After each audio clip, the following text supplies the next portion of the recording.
Behruz, avvalambor rahmat. Mana vaqt ajratib, o'zingizning hisobingizdan Toshkentdan bizlar bilan birga kelib ko'rsatish niyat qildingiz. Bu haqda oldin gaplashganmiz. Ommaviy axborot vositalarining ta'siri. Asosiy mani maqsadim shu bizani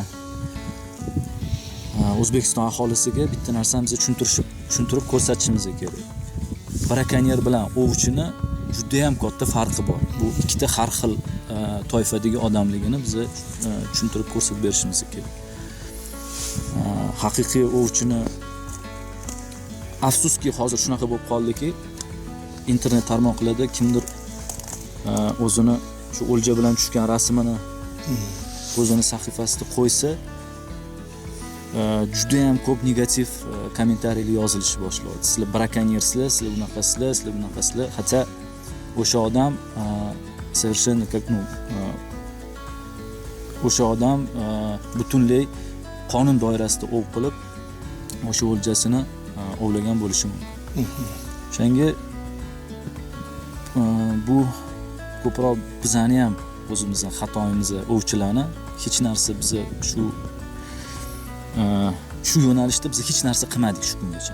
Aholini xabardorligi bo'yicha ovchilarni, haqiqiy ovchilarni qilayotgan yaxshi ishlari bo'yicha hech narsa qilmadik. Ya'ni 30 yildan beri biz hech narsa qilmaymiz.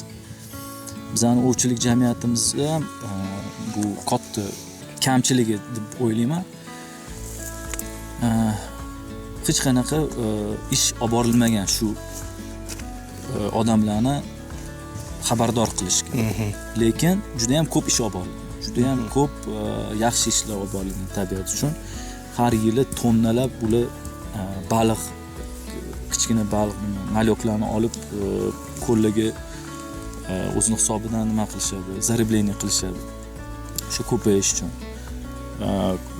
tabiatni qo'riqlash protsesslarida juda ko'p qatnashishadi. Ko'p ishlar qilinadi. Lekin biz shu narsadan hech kim yoritib bermaymiz.